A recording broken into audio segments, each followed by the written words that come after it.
जो उमेदवार येईल तो 1,00,000-1.5 लाखांनीच येणार. कळलं की नाही? असं आहे वातावरण.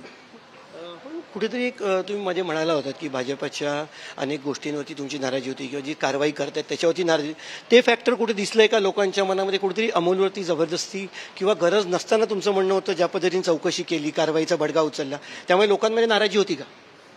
लोकांमध्ये ईडीबद्दल तर नाराजी आहेच. अमोल काय कोणी असू दे, ईडीमध्ये चांगल्यापैकी नाराजी आहे. लोक आता त्याबद्दल चीड पण उत्पन्न करतात आणि ते भाजपच्या वरिष्ठ लोकांच्या लक्षात आलेलं आहे. आता ते प्रमाण कमी करतील असं वाटतं. तुम्ही कुटुंबासहित मतदानाला आलेला आहात. काय सांगाल अमोल मतदानाच्या किंवा निवडणुका नवीन नाहीत तुमच्या कुटुंबाला, पण अमोल कुठेतरी भावना की निष्ठा या दोन गोष्टी होत्या. कुठे तुम्ही काय म्हणजे मत कोणाला देणार हे विचारणार नाही तुम्हाला, पण त्याची पहिल्यापासूनच आहे. म्हणजे तो शाळेत होता तेव्हापासून, आणि त्याने त्याचं मत बदललं नाही. तुमचं मत काय होतं? माझं तेच.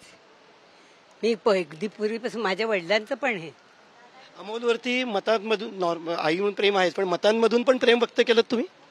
मतामधून प्रेम व्यक्त करण्याची गरज नाही. घरात मुळातच आईचं प्रेम आहे लहानपणापासून. काय संवाद होत होता? कारण निवडणुकीच्या आधी गजाभाऊ आहेत किंवा तो वेगळी चूल त्यांनी मांडली. राजकारणाचं जास्त बचवत घरात नाही. घरातलं घरगुती वातावरण.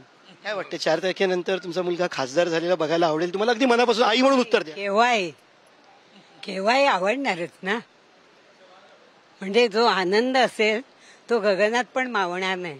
निश्चितच राजकीय भूमिका वेगळी असली तरी सुद्धा मुलगा खासदार झालेला नक्की आवडेल असं अमोल कीर्तीकरांच्या आईचं म्हणणं आहे. कॅमेरापर्सन नितीन जाधव सोबत पंकज दळवी, पुढारी न्यूज, मुंबई.